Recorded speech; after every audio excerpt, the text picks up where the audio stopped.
C'était la petite bombe de fin d'année. En décembre dernier, l'AMF mettait en garde le public contre les royalties immobilières. Dans son viseur, les discours commerciaux trompeurs de certaines plateformes. Elle a également clarifié la réglementation applicable. Jusque-là, les acteurs étaient laissés sans superviseur ni statut. Un flou réglementaire qui a mené le marché au Far West. Au sommaire de l'émission aujourd'hui, on vous explique comment fonctionnent les royalties immobilières, puis on fait le point sur la réglementation en vigueur. Royalties, l'AMF sonne l'alerte, c'est le sujet de ce point IMO, c'est parti.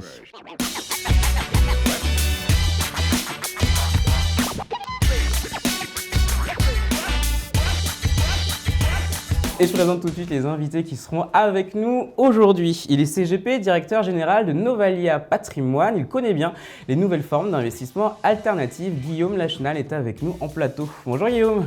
Bonjour Gaëtan. Si le marché est aujourd'hui laissé sans superviseur, certains acteurs se sont regroupés au sein d'une association pour tenter de parler d'une seule voix. Le coprésident de la Fédération des plateformes de partage de revenus, F2PR, est avec nous. Bonjour Stanislas Gobert. Bonjour Gaëtan. Et enfin, c'est la plus grosse plateforme du marché qui a beaucoup fait parler d'elle. Son président est avec nous aujourd'hui. Cédric Onny, le patron de Brix.co, est également en visio. Bonjour Cédric. Bonjour Gaëtan, merci pour l'invitation. Merci à vous, merci à tous les trois d'être avec nous. Alors Guillaume, vous connaissez la tradition, c'est au CGP en plateau avec nous d'ouvrir le bal avec une question, 3 réponses, une seule option et pas le droit d'élaborer. Pour la dernière émission, on avait pris une référence cinématographique. Alors là, on a pris une référence musicale. Quelle chanson définit le mieux le marché des royalties immobilières selon vous? Petit 1, The Final Countdown, l'AMF s'en mêle, la pression s'accélère. Petit 2, le tube d'un été, Dragostea Tale. Tout le monde en parle, mais personne n'y comprend rien. Petit 3, chacun fait, parce que chacun fait ce qui lui plaît. Plutôt The Final Countdown. Ça y est, c'est parti. On passe tout de suite à la première partie. Vous ne comprenez rien aux royalties immobilières, il n'y a pas de souci, on vous explique tout.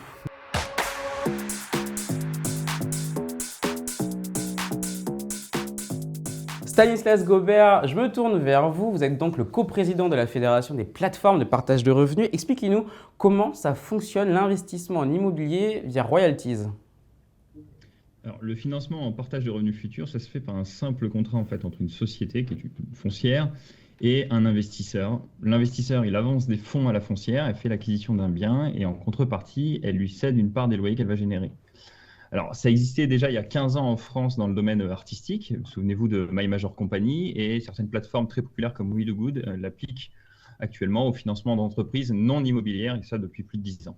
Alors, un petit point lexical, vous parlez de partage de revenus, beaucoup de plateformes parlent de royalties, c'est un terme que l'AMF a repris les deux termes dans sa mise en garde, du coup, on parle quand même de la même chose, qu'on soit bien d'accord?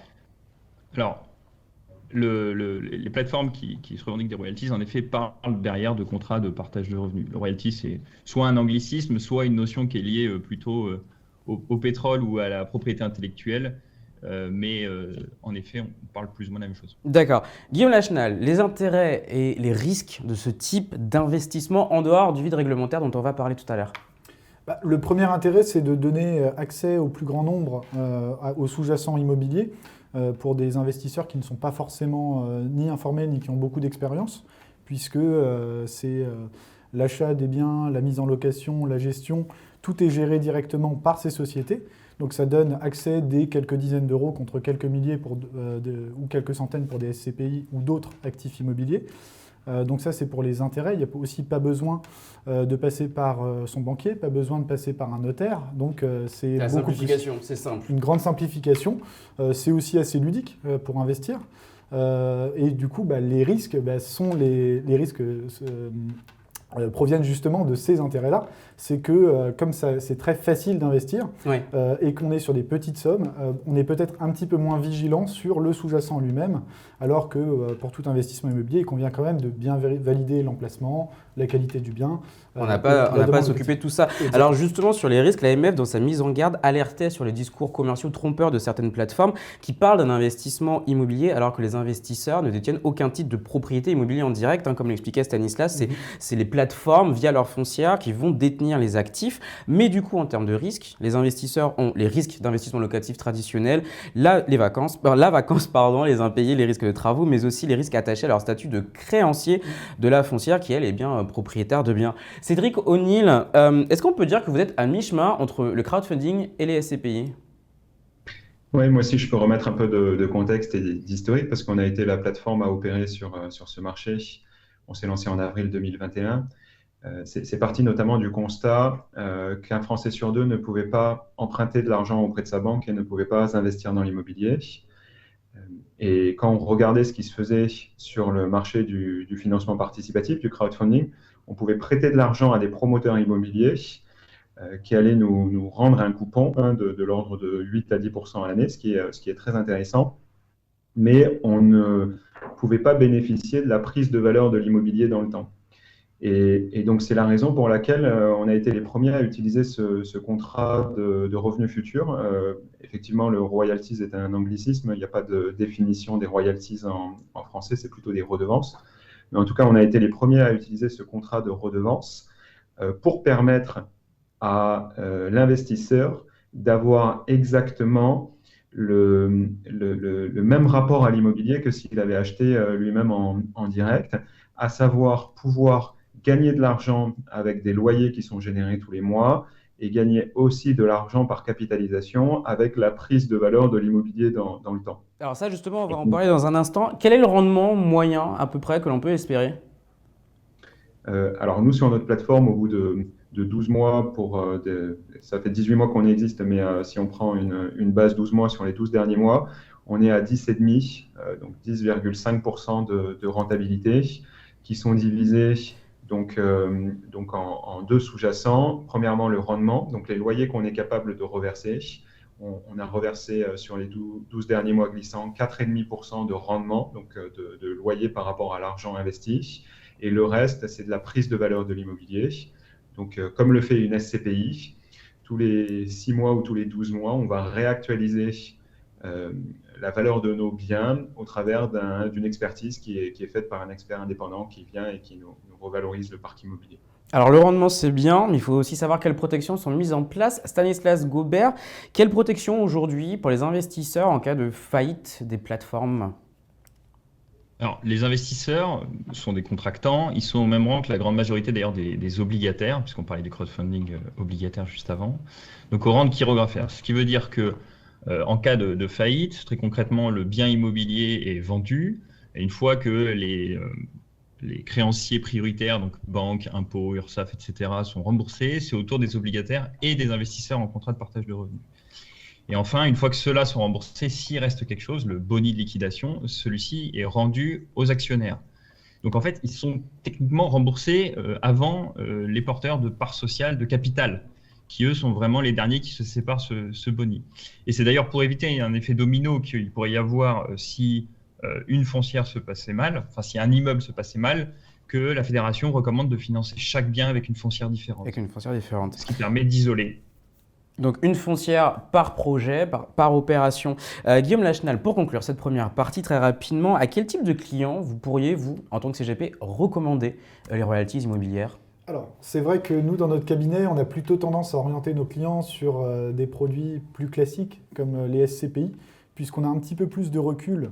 On travaille avec certaines SCPI, par exemple, qui ont plus de 30 ans d'existence, et on a plus de recul et de track recording sur leur performance passée, et aussi il y a un titre de propriété. Donc effectivement, comme le disait Stanislas, on est effectivement dans le cadre de royalties, les investisseurs sont remboursés après, évidemment aussi les créanciers qui sont prioritaires.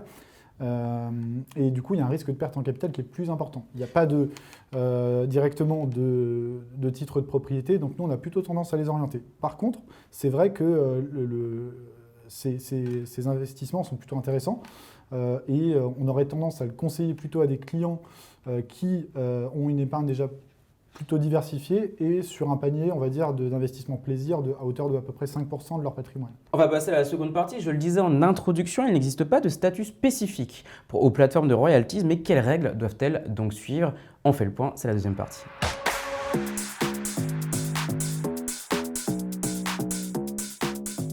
En plus de sa mise en garde, l'AMF a également publié une note sur la réglementation applicable aux plateformes de royalties. Elle dit que cette forme d'investissement est assimilable à des titres de créance et que les acteurs doivent respecter les réglementations qui en découlent, comme celles relatives aux offres au public de titres financiers, au statut de prestataire de services en financement participatif ou celui de prestataire de services d'investissement. Stanislas Gobert, avec cette communication, est-ce que l'AMF signe la fin du Far West ? Alors, pour répondre à cette question, déjà, je vais recontextualiser la démarche de la fédération. Elle a été créée dans le but d'imaginer un cadre d'autorégulation, en s'inspirant d'ailleurs énormément des normes des SCPI et autres fonds d'investissement alternatifs. Et l'AMF, qui a cette mission très noble de protéger les investisseurs, qu'on avait rencontré justement dans le cadre de notre démarche en septembre dernier, ne nous avait alors proposé aucun cadre, puisqu'on lui avait expliqué, à l'appui de notes juridiques, pourquoi on n'arrivait pas à rentrer dans une case. Et donc, et en plus, c'est un outil, comme je le disais tout à l'heure, que certaines plateformes utilisent depuis plus de 10 ans. Dans ces 2 déclarations de décembre dernier, il y en a une où elle nous indique qu'on rentre dans un titre de créance. Très bien, dont acte. Est-ce que pour autant, ça signe la fin du Far West ? Je crois absolument pas, et je vais vous expliquer rapidement pourquoi. Alors, déjà, en dehors de tout cadre, il y a la répression des fraudes qui pouvait tout à fait agir et se saisir de cas d'abus. Donc, le vide réglementaire ne veut pas dire le vide juridique. Il y a une différence quand même fondamentale.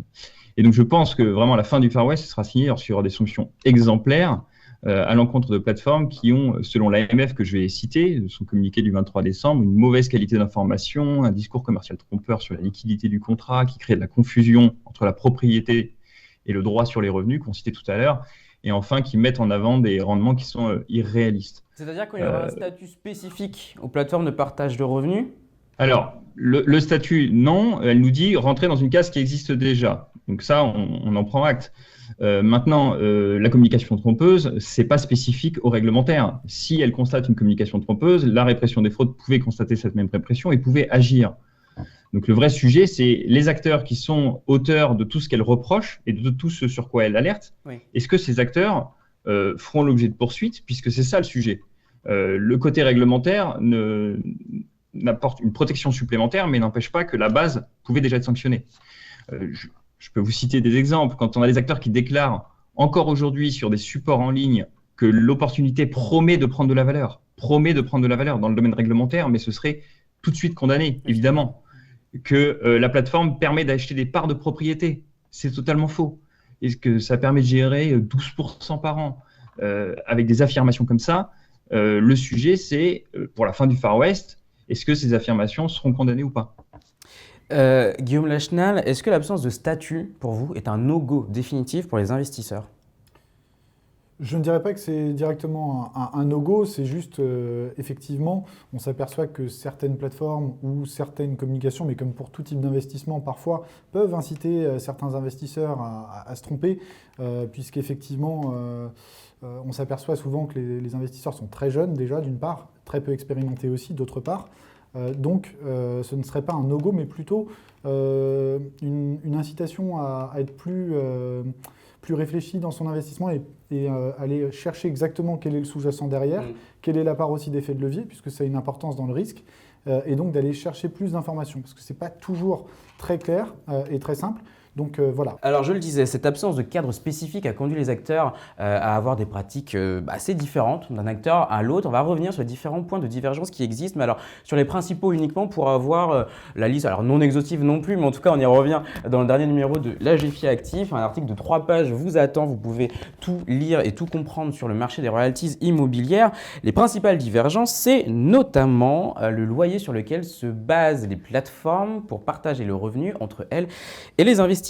Alors, des acteurs comme vous, Brix.co, partez des loyers nets, d'autres, comme le recommande F2PR, partent des loyers bruts. Cédric Onil, je vous donne la parole en premier. Dans le dernier numéro de la GFI Active, justement, dans cet article dont je parlais, vous disiez assumer un modèle qui parfois bénéficie à l'investisseur et parfois non. Expliquez-nous.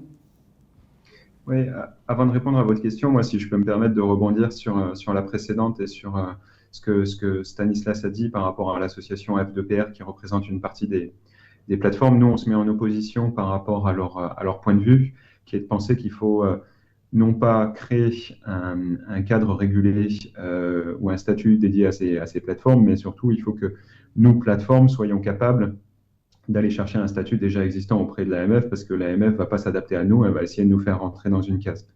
Et pourquoi je pense ça? C'est parce que lorsqu'on s'est lancé, on avait le statut d'IFP, donc d'intermédiaire en financement participatif qu'on avait obtenu auprès de la CPR, donc qui est la Banque de France, parce qu'on pensait qu'on était assimilable à un contrat de prêt. La CPR est revenue vers nous pour nous dire qu'on faisait du royalties et donc on ne pouvait pas obtenir ce statut. Et on était dans une zone de flou, dans un entre-deux.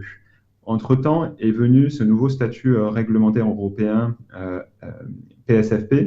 Prestataire de services en financement participatif en précise effectivement le statut qui sera applicable aux plateformes de crowdfunding pour pouvoir opérer en Europe d'ici à novembre. Vers lequel toutes les plateformes de financement participatif doivent évoluer.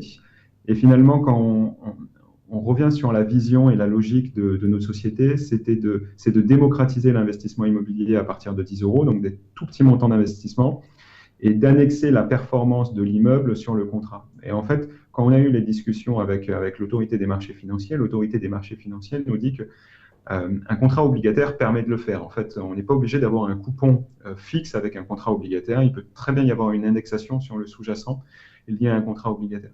Donc, à partir de ce point-là, on ne voyait pas pourquoi il fallait amener des règles déontologiques alors qu'il y a un cadre très spécifique qui est déjà régulé par l'AMF qui existe et en plus qui va permettre d'accélérer sur un développement européen parce qu'on parle d'un passeport européen délivré par l'autorité des marchés financiers. Oui, c'est-à-dire que pour vous, Cédric O'Neill, la question est assez claire, il faut aller vers la réglementation du financement participatif, c'est ça, mais la question n'est pas tranchée pour tous les acteurs. Stanislas Gobert, vous voulez rebondir ?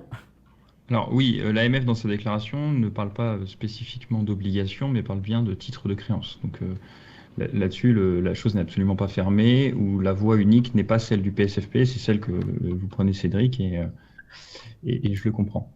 Maintenant, dans le cadre de la fédération, puisque vous parlez de sa création, elle a été faite dans un contexte où justement, dans les échanges qu'on avait avec l'AMF, elle n'avait aucun cadre à proposer. Et elle n'a, lorsqu'on a envoyé un certain nombre de notes juridiques et qu'on a eu des débats avec eux, à aucun moment on n'a su nous mettre dans une case jusqu'à la déclaration du 23 décembre. Et donc dans ce contexte-là, on lui a expliqué quelle était notre démarche pour représenter un certain nombre d'acteurs qui étaient en train de se lancer sur le marché, des acteurs beaucoup plus récents bien entendu. Et donc c'est dans ce contexte-là qu'on a créé cette autorégulation à défaut de réglementation existante dans laquelle l'AMF savait nous orienter. Voilà. Alors, on revient aux pratiques de marché et des loyers. Donc, Cédric O'Neill, pourquoi partir des loyers nets et non des loyers bruts ? Alors, faut redonner un peu plus de contexte. Partir des loyers nets, c'est de dire on va reverser l'intégralité des loyers nets aux investisseurs. Donc, c'est-à-dire qu'on part des loyers bruts desquels on enlève les charges et on reverse les loyers nets. Quand vous faites ça, effectivement, la plateforme peut, si elle est de mauvaise consistance, ou en tout cas s'il y a des pratiques qui ne sont pas correctes de la part de la plateforme, peut inventer des frais cachés qui vont venir dégréver le loyer net in fine. Et donc l'investisseur, finalement, n'a pas la main sur ce qui va lui être concrètement reversé. Mais donc ça, on part du principe que c'est la plateforme qui a une mauvaise gestion ou en tout cas qui est malveillante et qui va frauduleusement récupérer une partie de l'argent qui est généré par le bien immobilier. Donc c'est la raison pour laquelle certains acteurs ont dit nous, on va reverser une fraction des loyers bruts, par exemple 80% des loyers bruts, et charge à nous de s'occuper du fonctionnement de l'immeuble avec 20% des loyers, mais en tout cas, la charge du risque et non plus sur l'investisseur, mais elle va être sur la plateforme. En fait, quand on dit qu'on reverse 80% par exemple des loyers bruts, ça revient à dire qu'il va y avoir un coupon qui est fixe. En tout cas, il va y avoir quelque chose d'assuré pour l'investisseur et ce n'était pas la logique de notre plateforme. La logique de notre plateforme a été de dire on va variabiliser parce qu'on va avoir derrière une bonne gestion et on va essayer de reverser un maximum d'argent à l'investisseur et c'est l'investisseur qui va porter le risque d'une potentielle vacance locative. Stanislas Gobert, je vais demander l'avis de Stanislas Gobert, du coup, coupon fixe, coupon variable. Pourquoi F2PR minute du coup? Je ne pense pas que ce soit simplement du fixe versus du variable parce que en reversant 80% des loyers, le risque de vacances locatives est quand même assumé par l'investisseur. Mais entre le risque de vacances locatives et d'impayés, c'est à peu près laisser le risque, avec le risque évidemment de moins-value à la sortie qui peut être assumé par l'investisseur. On pense, nous, que indexer un pourcentage d'un loyer défini à l'avance, quelle que soit en fait la gestion qu'en fait l'entreprise, donc l'exemple que disait Cédric, c'est-à-dire 80% par exemple, ça responsabilise la plateforme. C'est-à-dire que l'investisseur sait que quoi qu'il arrive, chaque euro de loyer qui tombe, il en touchera 80%. À noter qu'on se base sur un loyer hors charge, c'est-à-dire qu'on élimine les charges qui sont définies dans le cadre de la loi, mais on n'élimine aucune autre charge. Ce qui veut dire quoi? Ce qui veut dire que toutes les erreurs de gestion, par exemple de la foncière, c'est elle qui les assume financièrement, y compris en effet sur ses fonds propres, si ces fautes de gestion excèdent les 20% par exemple qu'elle se réserve pour gérer son bien.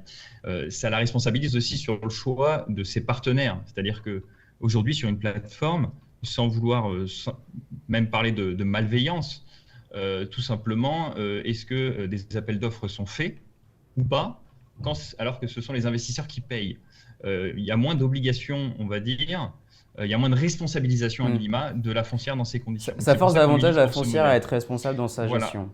Mais j'aimerais juste ajouter un point sur... Allez-y, très rapidement. On revient à avoir un coupon fixe parce que qui porte le risque de vacances locatives? Dans votre modèle, c'est la plateforme ou c'est l'investisseur? C'est l'investisseur, puisque l'investisseur touche un pourcentage des loyers. Donc, c'est lui qui assume ce risque. Par contre, il n'assume pas... Quasiment strictement au même. Non, parce que qui porte le risque de travaux également? C'est la foncière, bien sûr. Puisque c'est elle qui doit faire de l'immobilier. L'investisseur, on part du principe qu'il ne connaît pas l'immobilier. Pas tous les deux en même temps, s'il vous plaît, parce qu'on ne vous comprend pas très bien. Cédric Connier, allez-y, je laisserai Stanislas répondre rapidement, tous les deux très rapidement, et après on passe à Guillaume. Si on dit que les travaux ainsi que la vacance locative restent portés par l'investisseur, dans ce cas-là, on a des modèles qui sont similaires. Mais sinon, en fait, le distinguo, c'est coupon fixe, coupon variable. Si ça doit se faire uniquement à la marge, sur la rémunération que prend soit l'agence immobilière, soit la plateforme, bien sûr qu'il y a des tarifs marchés et bien sûr qu'il y a des appels d'offres qui sont faits. On laisse Stanislas répondre. Allez-y, Stanislas. Non, les travaux sont assumés par la foncière. Le choix, par exemple, si vous remeublez demain un appartement, c'est la foncière qui paye. Ça évite tout conflit d'intérêt justement sur le choix des partenaires. C'est pas l'investisseur. L'investisseur, il assume uniquement la perte en rendement, c'est-à-dire l'absence de loyer et donc la vacance locative et les impayés. Mais il y a juste un point, si vous me permettez vraiment 30 secondes, qui me semble encore plus important que le simple débat brut versus net, c'est le contrat. Et j'invite vraiment tous les investisseurs, y compris même pour un investissement plaisir, à vraiment lire et avec une lecture très critique des contrats. Puisqu'en fait, certaines plateformes aujourd'hui, par exemple, expliquent que le bénéfice de l'activité sera réparti au prorata de la détention des parts sur la totalité des parts. Ça veut dire quoi? Ça veut dire que la foncière, étant donné que le pourcentage n'est pas défini à l'avance, peut émettre des nouvelles parts à sa discrétion. Et en fait, tout simplement, ce contrat permet une dilution sans aucune contrainte de l'investisseur sur ses rendements. Et donc ça, c'est plus important. Là où notre contrat nous définit un pourcentage à l'avance, c'est-à-dire vous signez, vous avez 0,x% en fonction de votre participation, 1%, 2%, en fonction de votre participation. Et ça, c'est ferme. En ayant un pourcentage sur ses loyers bruts, vous ne pouvez pas être dilué, à contrario d'une part parmi un nombre qui peut être illimité de parts. Alors, Guillaume, aidez-nous à y voir plus clair du coup pour les investisseurs. Déjà sur cette question des loyers, loyers bruts, loyers nets, quel impact, quelle différence, quelles conséquences pour les investisseurs? Après, évidemment, c'est du cas par cas, il faut bien analyser chaque contrat, comme vous l'aviez dit. J'aurais plutôt tendance à privilégier le loyer net, puisque partir du loyer brut est toujours un petit peu plus compliqué à comprendre pour quelqu'un qui est mal informé sur le sujet. Donc c'est vraiment plutôt là-dessus. On ne repart pas sur le débat, on va passer sur l'autre point de divergence, c'est l'intégration de la plus-value potentielle des immeubles lors de leur vente dans le rendement dans le rendement cible qui est indiqué sur les plateformes aux investisseurs. Alors pareil, Stanislas, Cédric Connier, tous les deux, vous divergez sur ce point. Stanislas, je vous donne la parole en premier. Pour vous, F2PR recommande aux plateformes de ne pas intégrer cette plus-value potentielle dans le rendement ciblé. Alors là-dessus, on y est totalement opposé en effet. Alors pour deux raisons. Déjà, la première, ça peut faire croire que le contrat dont est titulaire l'investisseur prend une valeur hypothétique liée à la hausse du prix de l'immeuble. Et est-ce qu'il y a une tendance à déconnecter la valeur et le prix de l'immeuble et du contrat? Et ce qui a d'ailleurs été un facteur dans l'histoire catalyseur de la crise des SCPI de 1993, puisque entre le sous-jacent et la part, il y a eu une décorrélation. Le moindre immeuble, par ailleurs, revendu sur une plateforme à un moment qui serait en deçà des estimations, ça jetterait un doute sur l'ensemble des estimations de l'ensemble des immeubles, de l'ensemble des plateformes. Et ça pourrait être provocateur d'un sell-off. D'ailleurs, actuellement, sur des plateformes, il y a c'est pour ça qu'on s'y oppose fermement. Je pense que Cédric, vous allez vous prononcer sur le sujet après. Vous annoncez par exemple sur un immeuble une rentabilité de 11%, dont 7,3 de plus-value. C'est-à-dire que la part variable est totalement hypothétique et extrêmement importante. Et ça représente pour information 102% de plus-value avec les intérêts composés en 10 ans. Et pour justifier cela, vous parlez de 4% d'augmentation sur les 10 dernières années. Et cela, vous le promettez noir sur blanc. Vous utilisez les mots, ça promet une augmentation. C'est ce genre de communication qui, à mes yeux, auprès d'un public justement dans l'objectif de démocratiser, ce qui est un objectif très louable et je le partage avec vous, me paraît assez dangereux vis-à-vis des investisseurs. Et surtout que les gérants de fonds, ils doivent s'étouffer et on peut les comprendre. Tout à l'heure, on mentionnait les SCPI. Elles n'ont absolument aucun droit d'évoquer les performances futures et elles doivent même alerter que leurs performances passées ne présage rien. Des performances futures. Là Exactement. où vous les promettez. On laisse Cédric O'Neill répondre. Allez-y, Cédric. Oui, alors ce qui est intéressant, c'est qu'on fonctionne comme les SCPI, c'est-à-dire qu'on va avoir des perspectives cibles qui sont basées sur l'argent qu'on va reverser et la prise de valeur de la part. La façon dont on fonctionne pour être capable de parler de notre perspective cible a été initialement de dire qu'on allait se baser sur les 10 dernières années et sur l'évolution de l'immobilier sur les 10 dernières années pour voir comment allaient se comporter les prochaines années. Mais c'est assez compliqué de raisonner comme ça parce qu'on ne sait pas de quoi est fait le futur. Donc c'est la raison pour laquelle maintenant, ce qu'on fait, c'est qu'on expertise le bien immobilier dès son acquisition et c'est sur la base de perspectives déjà réalisées qu'on va être capable de faire évoluer le prix de notre part dans le futur. Mais sur la communication, comme l'évoquait Stanislas, vous parliez de promesses sur votre site internet où vous dites que le rendement va augmenter, la valeur de l'immeuble va augmenter, mais ça reste des estimations. Est-ce qu'on n'est pas justement là, dans ce que disait l'AMF, des communications qui sont un peu trompeuses? Alors, c'est aujourd'hui, maintenant, c'est sur la base de ce qui est déjà réalisé.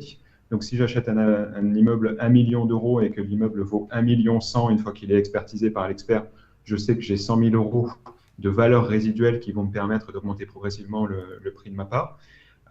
Effectivement, dans le passé, on a pu avoir des excès de jeunesse et on est les premiers à le reconnaître sur des communications qui n'avaient pas de mention de risque et de perte de capital potentiel. Donc, c'est la raison pour laquelle maintenant toutes nos communications abordent ces sujets qui sont des mentions réglementaires du style votre capital est un risque potentiel de perte partielle ou totale du capital. Les rentabilités futures ne présagent pas des rentabilités passées, etc. Et je pense qu'aujourd'hui, dans la mesure où on travaille avec un RCCI externe, où on a mis tout en place pour avoir notre agrément AMF, notamment PSFP, on a des contraintes qui nous ont poussé à drastiquement nous améliorer. Alors Guillaume, je me retourne vers vous à nouveau. Qu'est-ce que vous pensez de tout ça? Sur le sujet, par exemple, de l'intégration de la plus-value immobilière, qu'est-ce que vous en pensez? Ce que j'en pense, c'est que dans un contexte de montée des taux, effectivement, l'exercice d'estimer une plus-value et de l'affirmer, de toute façon, me paraît un peu hasardeux de toute façon. Il y a aussi, on est sur un type d'actifs quand même qui sont des marchés relativement confidentiels, hein, c'est-à-dire que ce n'est pas du tout venant.